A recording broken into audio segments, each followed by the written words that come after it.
This is E&P Reports from Editor and Publisher Magazine, the authoritative voice of news media since 1884, serving newspapers, broadcasts, digital, and all multimedia news publishing. And greetings once again, Mike Blender, publisher of E&P Magazine. Quick housekeeping. If you are listening to me and to this group I'll introduce you to in a moment, on whatever podcast platform you prefer, please follow us. Watching us on our YouTube channel, there is a subscribe button below the screen. There's a bell to the right. If you smash that bell, you'll get an update each and every time we upload a new episode of E&P Reports.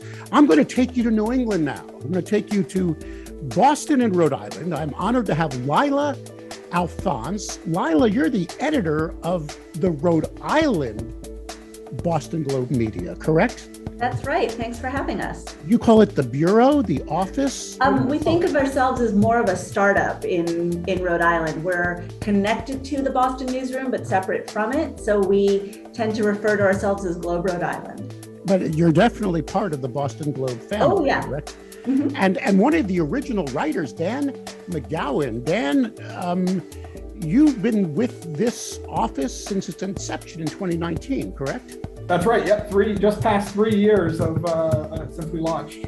And but you're not new to Rhode Island News. You were WPRI-TV before you joined them, and you've been there ever since. You must be doing a half decent job because they had, you're still on the. Just kidding, Dan. Well, ask Lila, but something's working. Dan is stopped. He also authors our morning daily newsletter called Roadmap, which is a huge, it's a must-read in the morning over here in Rhode Island. Well, it's actually spelled RHODE. You got to have the pun. You got to have the pun in there. And then we have Michelle McCone from the Boston Globe offices.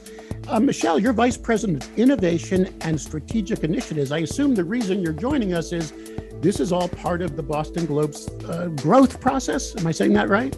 That's exactly right. Rhode Island is a really important strategic initiative for us. We think there are audiences we can serve across New England with our journalism. And so Rhode Island, we can build a really strong blueprint. We know we can expand elsewhere and have a bigger audience. So it's critical for us. We're going to talk Boston. We're going to talk Rhode Island. We're going to talk expansion. And we're going to talk all that and more right after this. This episode of E&P Reports is sponsored by IQ Audience Plus by Town News. Consumer revenue has never been more important. Digital leaders at media organizations worldwide are asking the same question. How do we accelerate the growth of consumer revenue? Traditional one-size-fits-all paywalls aren't the answer. They're blunt instruments that treat all visitors the same way, costing you money. IQ Audience Plus by Town News is a smart, dynamic metering solution that empowers you to maximize revenue by identifying key audiences, seeding engagement, and growing membership and subscriptions. Ready to supercharge your consumer revenue, grow engagement, and bolster your advertising income? Visit townnews.com/EP today to learn more about IQ Audience Plus by Town News. All right, so here we are in New England. By the way, guys, you may or may not know this, but that's where I entered the newspaper industry at the Portland, Maine Press Herald. I was managing a radio group in Portland, Maine, and I was a nerd in 2008. I was carrying around, 1998, I was carrying around a Toshiba laptop computer with floppy drives, and the Portland Press Herald, owned then by Gannett Communications, brought me in to start their online site.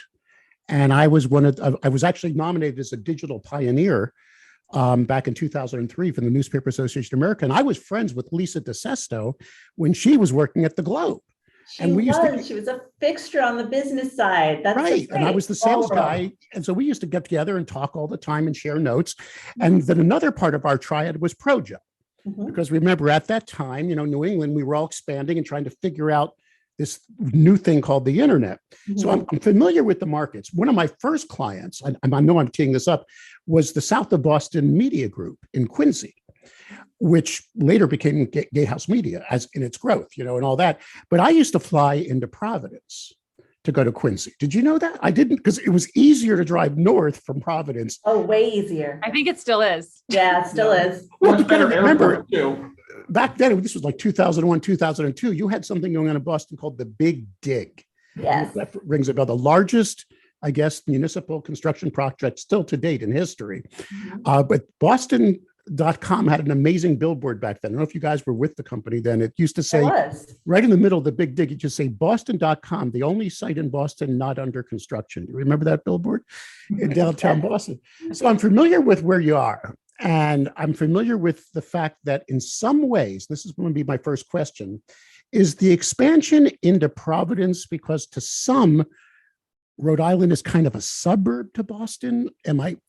Go ahead, take it away. That's a really interesting question. No, that's the short answer would be, okay. I don't think that people in Rhode Island see themselves as a suburb of Boston at all. I think one of our main goals, well, you've been in the media so long, you know how the landscape is shifting and changing in different markets. And in Rhode Island, we've got some really unique challenges. And Rhode Island's not a news desert. People love their news too much for this to ever be a news desert.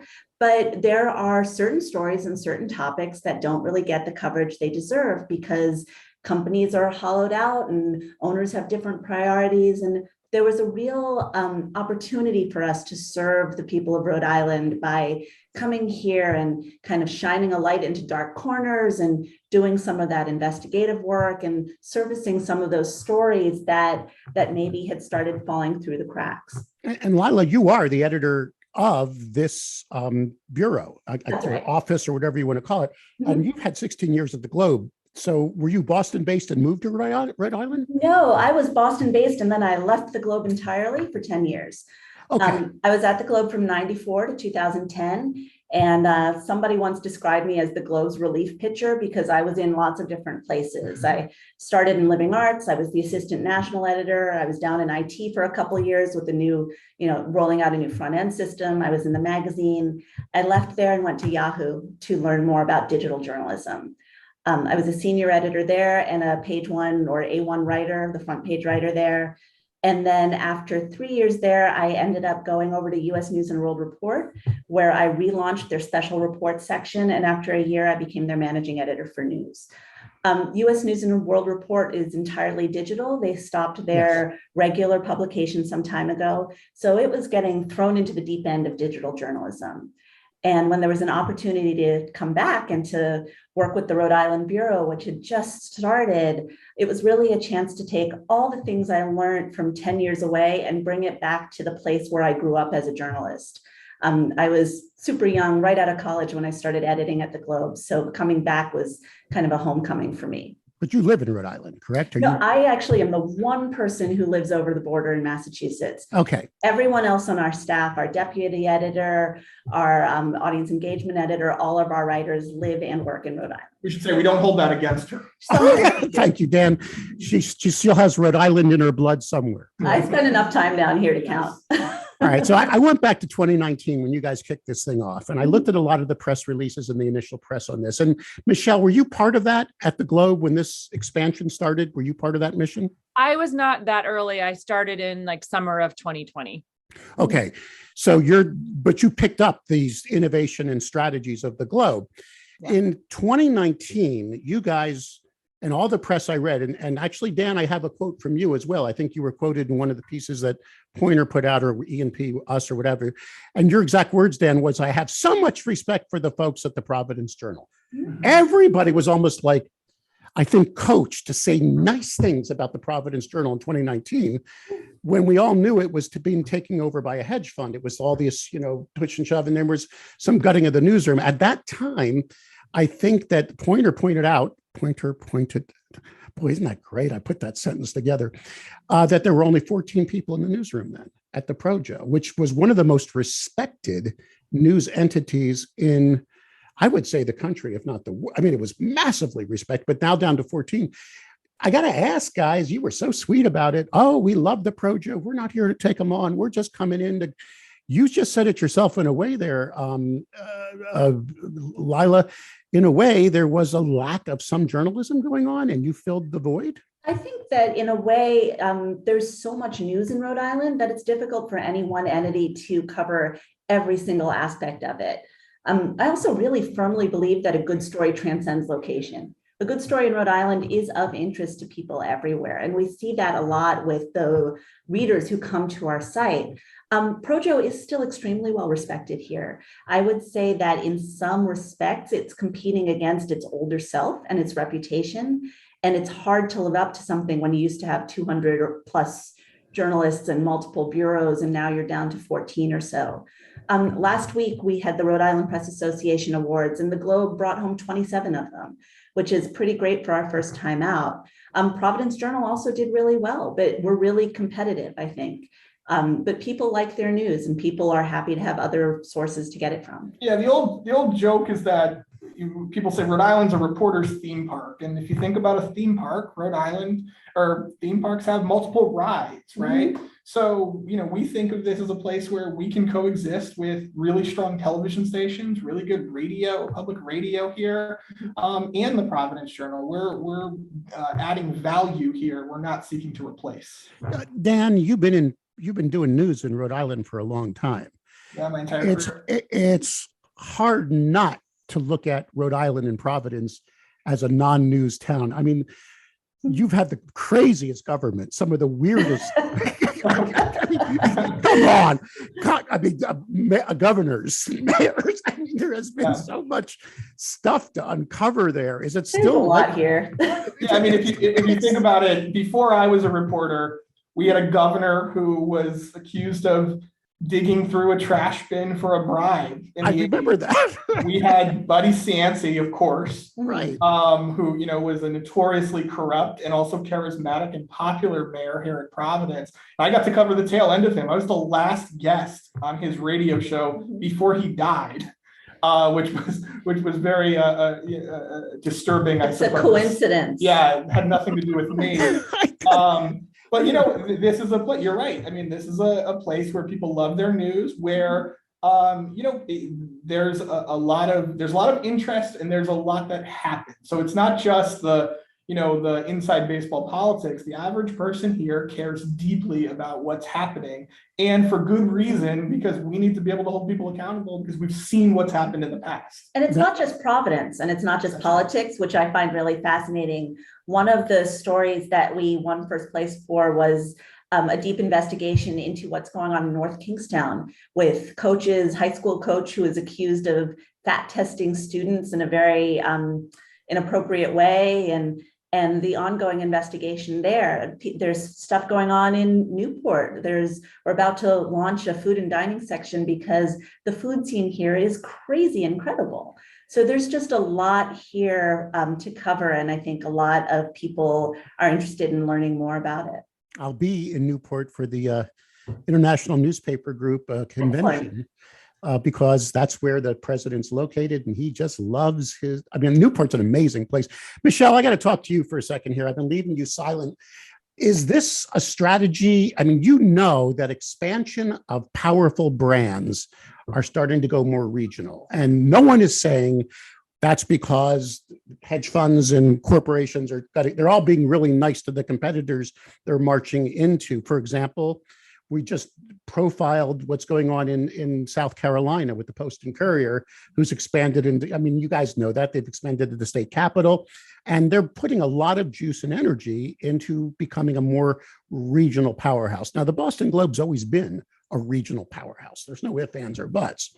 But is this part of your strategy? Could I ask you a question? Is there a chance that you may be up in New Hampshire and you may be in Maine? Is there more growth coming, or is that still on the table? Yeah, I don't need to pull any punches. We would like to serve all of New England, even more than we already do. We have subscribers all over New England. We have them actually all over the country, and a lot of international subscribers. So wherever we can, find an interested audience and serve them, yes, part of the value of being in Rhode Island and having so many dedicated people there is to try to figure out what the best formula is for being in another region, but yet offering them the best of the Boston Globe. So our powerful sports coverage, which covers all of New England,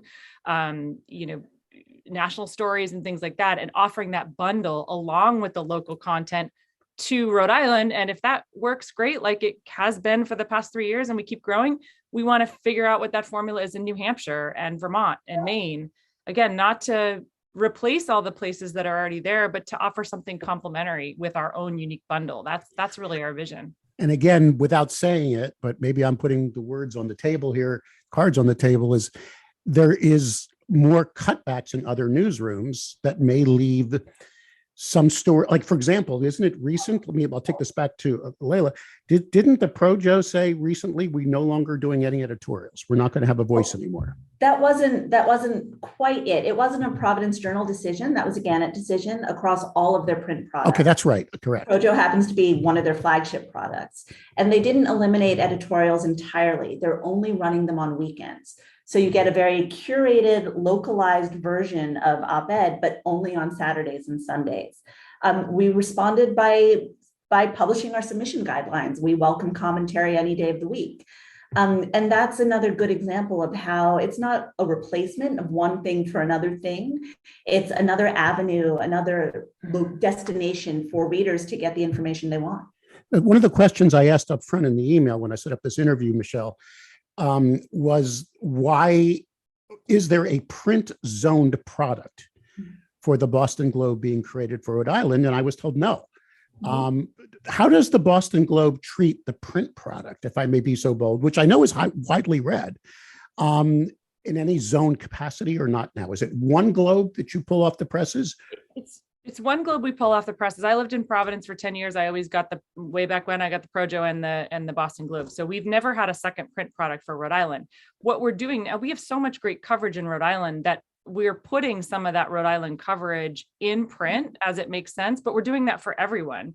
Lila alluded to this earlier, but a lot of our New England readers are reading Rhode Island content, whether they live there or not. And the Rhode Island readers are reading New England content, even though they live in Rhode Island. So it really is a blend of everybody needing some of this news, regardless of state borders. I think in a lot of ways we had to kind of offer Rhode Islanders proof of concept, I think, before we rolled out a print edition here.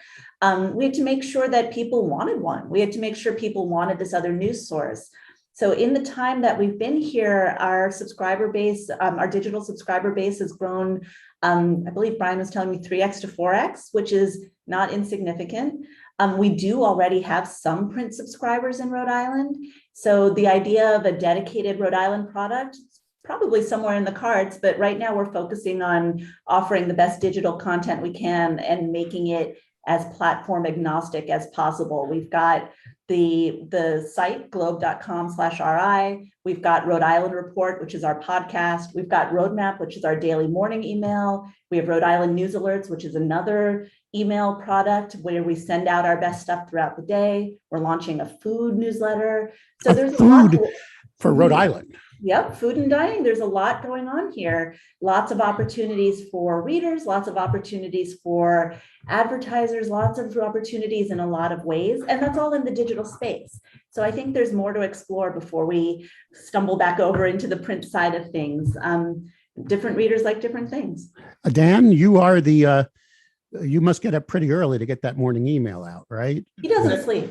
I wake up at 5 a.m. and write the daily newsletter every day. So it's pretty early. But it's the thing that I love about it personally is when I was coming to the Globe 3 years ago, I looked at what are the things that we can do differently? What's a new offering? And the two things that in my mind, when I was interviewing for the job and discussing it, were a daily newsletter that looks somewhat similar to, let's say, Politico Playbook. It's a little bit lighter and shorter, but the idea being the same, right? New information that people can wake up to every morning.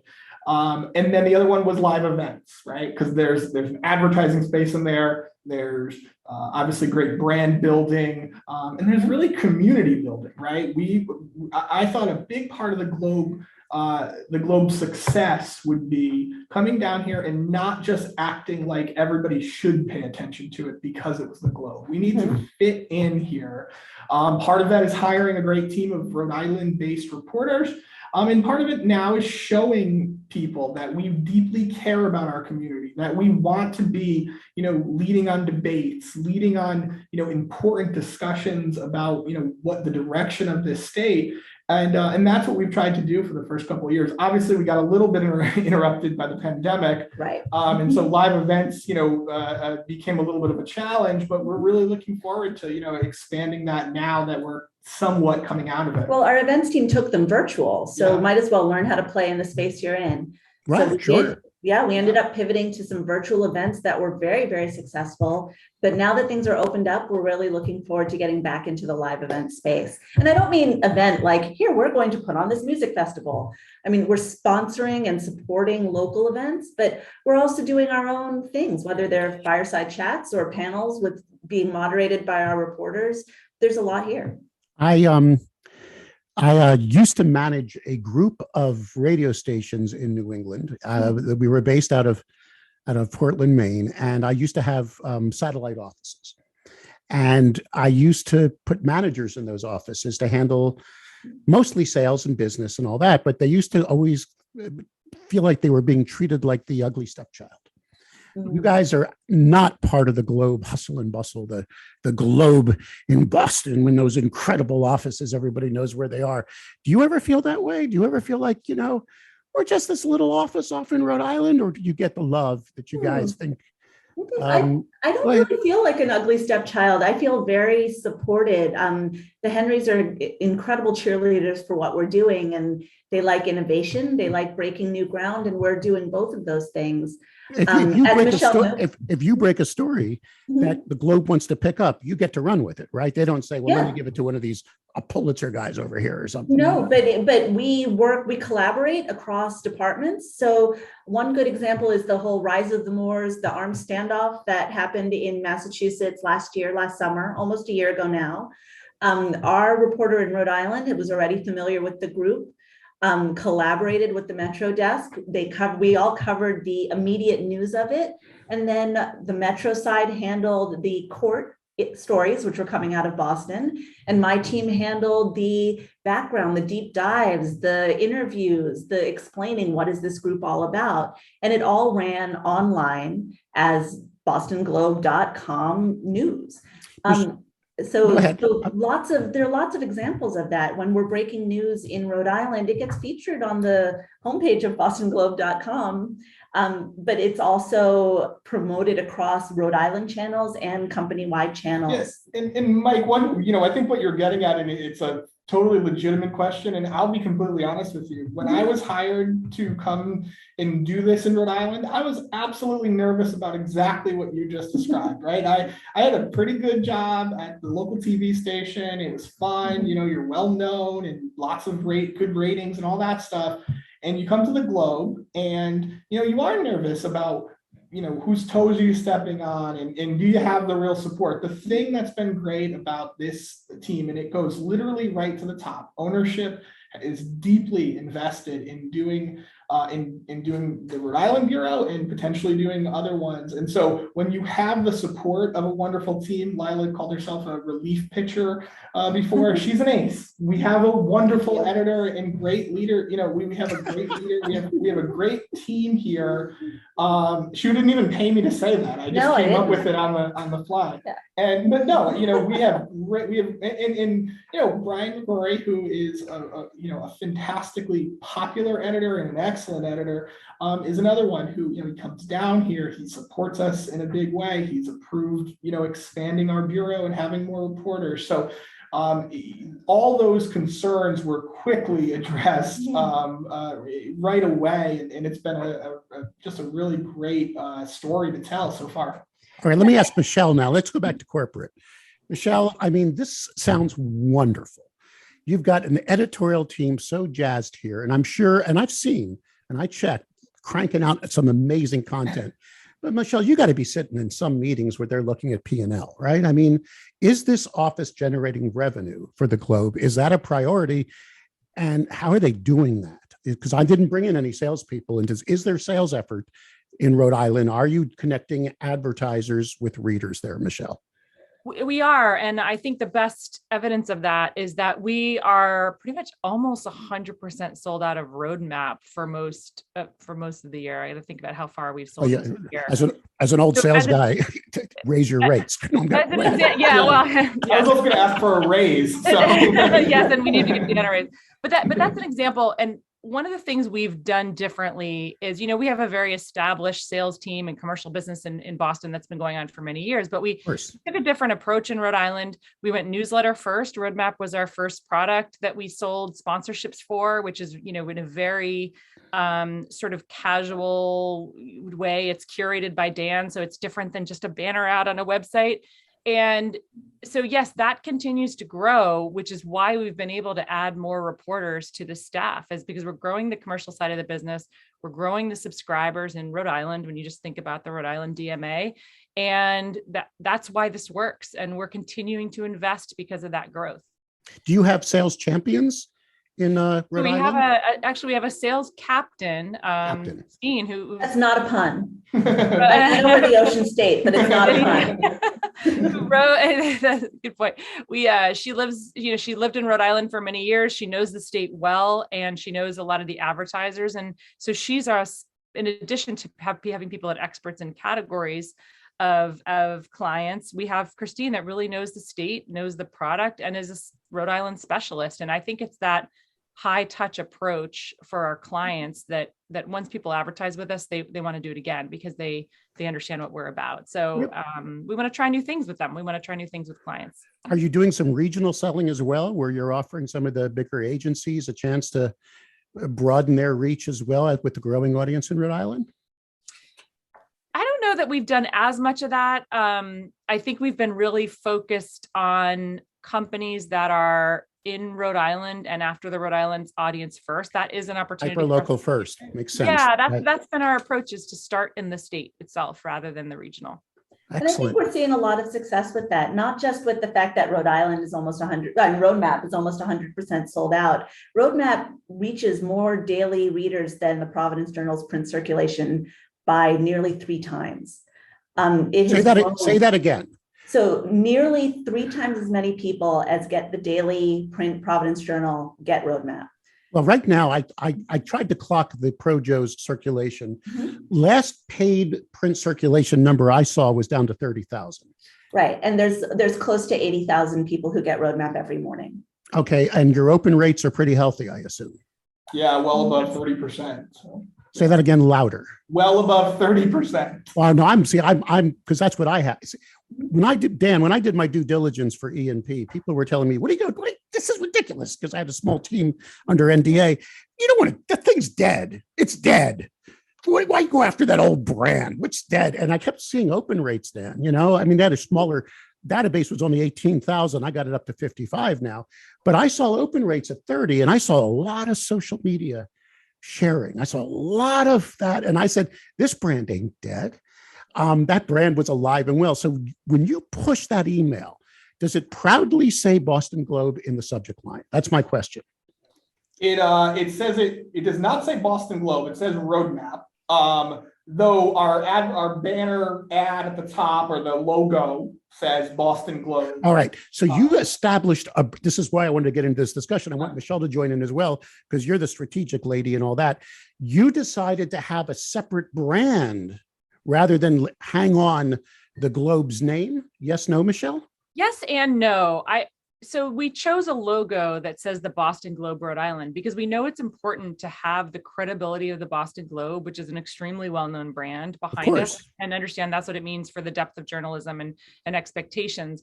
But we also knew it was important to be about Rhode Island, not about Boston for this audience. So I was just looking at our Rhode Island News Alerts email, which is a more recent product than Roadmap. We started this last year, that it comes from the Globe, Rhode Island, because it's important to have Rhode Island in the name and be about Rhode Island. So we use the Boston Globe, Rhode Island is our official name. But the word Globe, okay, so I don't live in Boston. My brother lives there, by the way. That's another thing. And we love Boston. The only challenge we have is he's in Brookline, and you cannot find a decent restaurant. I'm kidding. He's right off of, we just love being up there. But my question is this: the word Globe alone is big enough now. Is that's what I'm saying? So you could eventually have a Manchester Globe, or you could have a Cape Cod Globe. Is that where I'm hearing? Is that where your head's at, Michelle? Is that what I'm hearing? Yes. Although in the same vein, we decided to, when we established the Boston Globe Rhode Island logo, we would keep the Boston Globe there because that's our DNA. So the word Boston is there. The word Boston. It's in the logo. And yes, we use Globe Rhode Island is like our nickname or our casual name. But Boston is Boston. I mean, when we were in Portland, Maine, we rooted for the Sox. There was no ifs, ands, or buts. Some people were Yankees people. We just ignored them. We were Sox fans. I mean, come on. It was just, and then, of course, New England Patriots, right? Although I'm down in Tampa Bay and I stole your quarterback, please forgive me. And by the way, Lila, who am I to talk about governors? I live in Florida, remember? Oh, well, there you go. But, also a great news state. Yeah, it's an amazing news state. This is a state where there's always something happening. Also, a lot of Globe subscribers. We might come there next. Yes. Yeah, you never know. I could see a Boston Globe Palm Beach. I mean, that could work out, right? Boston Globe Miami. All right, so let's put this in perspective. This is a lesson that a thriving news publication could take right now. In other words, if, God forbid, I'm not being negative about hedge funds and downsizing, but if you are committed to local journalism, and by the way, Lila, it sounds like you are, you know darn well that the future is we got to be on top of those school boards, right? You got to be out there for high school sports. I'm assuming you got a team that is bringing in the content you need to be hyper local for your state, correct? You are committed. Well, it's funny because we're not exactly hyper local. I would say the Valley Breeze is more hyper local than we are, or Go Roadie is more hyper local than we are. I would say that we are statewide in a lot of ways. We're covering a lot of different things in Rhode Island itself as a whole. I think we're leveraging the good brand that's behind us of the Boston Globe while also forging ahead as Globe Rhode Island. So there are a lot of different things in play there, I would say. But the biggest thing is you have to have what people want. And what they want down here has been a lot of investigations, deep dives into things, breaking news, but not necessarily. I mean, it's important to cover all the one-alarm fires because you don't know what's behind them. Could be burnt popcorn, could be a meth lab, you have no idea. But it's important to also ask the why and to shine a light in dark corners and say, this is what's being hidden. This is what's going on in your schools. This is what's going on behind the scenes. This is what that bill really means. And so that's where we're starting. All right. What about any alliances with broadcast? Do you have any alliances with any of the TV newsrooms or radio or anything like that right now? The funny thing is that our entire team is full of really established journalists, right? I do commentary for Rhode Island PBS. I'm on fairly regularly. Dan was on PRI for ages and knows literally everyone in Boston. I'm sure not Boston, in Rhode Island in general, getting to know everyone in Boston, the way Roadmap's been going up there. Ed Fitzpatrick does our podcast. Amanda Milkovitz, she was the top crime reporter in the state at ProJo. Now she's the top crime reporter in the state for us. Yeah. Right. Brian Amaral, Alexa Gagosz everyone appears on different platforms regularly. Yeah, so Mike, the good news about, rather than going down the direction of, hey, let's go to a single partner, right, a broadcast partner or like an audio partner, because of the relationships many of the reporters already had here, we actually get the best of all worlds, other than the Journal, which for good reason is not going to feature the Boston Globe. Right.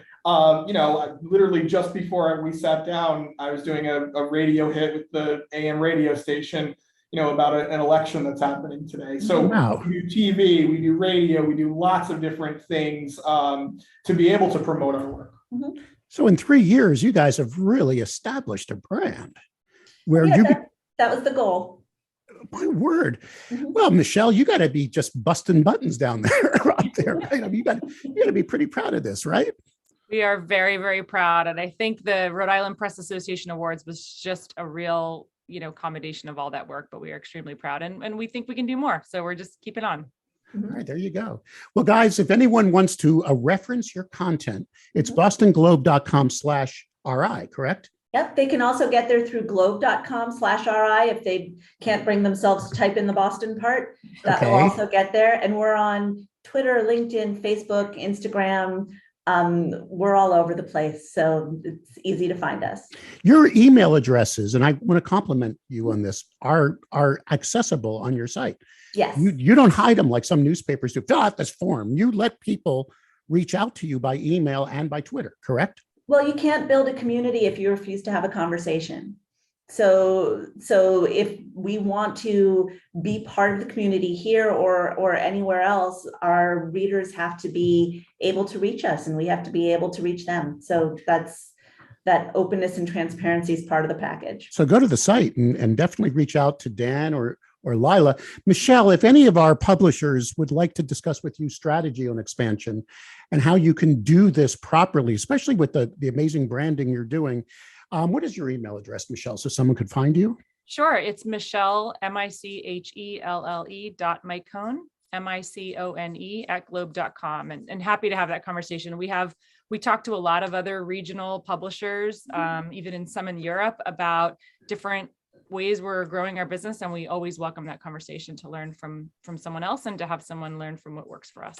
Well, we're going to keep an eye on you guys. This is going to be a fun. I mean, I'm just not talking about Rhode Island, but I just get a hint in the background here that this is the beginning of more expansion, where we're going to see this globe become a real regional, not that you're not already, Michelle, please forgive me. I know you are a regional powerhouse, but with just more expansion into truly having bureaus and serving more and more communities. That's just wonderful. That's what we're all about in this industry. It's an exciting time to be in journalism. I know a lot of people like saying print is dead. I think print just has to pivot. We have a lot to learn and a lot of things to explore, and it's just a really exciting time. It's a great time to also be doing our job, which is to be that final check on power in a Madisonian democracy. I mean, without us, there is not America. And I think now is a great time for us to make sure we're there doing our jobs. And you guys are obviously really, it must be fun in Rhode Island. It's still gotta be great to be in there and doing it, right, Lila? It's a crazy great state for news, and we're really enjoying our time down here. It helps that we've got a great 8-person team and we're firing on all cylinders. There's just a lot to cover and we're right in the thick of it. Well, you guys enjoy your well-deserved summer. I remember living in Portland where I met my wife. We used to say that it was 9 months of winter and 3 months of hard sledding. Well, Mike, we should say the next time you decide to go to Brookline, fly into Providence. We'll take you to Federal Hill for dinner, and we'll show you why Providence in Rhode Island is such a special place. And we'll buy you Adele's along the way. And I'll see that famous building that was always at the beginning of Superman, right? Yeah, it's right there, just about to start its new life and redevelopment. And Mike, your point about the airport is true for restaurants. A lot of Massachusetts residents drive to Federal Hill to go to eat because the restaurants are just as good as Boston and it's easier to get to and easier to park. Yeah, especially in the South. There's no question. And it's a great airport too. Amazing service. All right, guys, Michelle, Lila, and of course, Dan, thank you for your valuable time. You guys stay healthy. And yeah, when we come up to New England, my wife and I will definitely stop by and say hi. You guys take care. Please do. You too.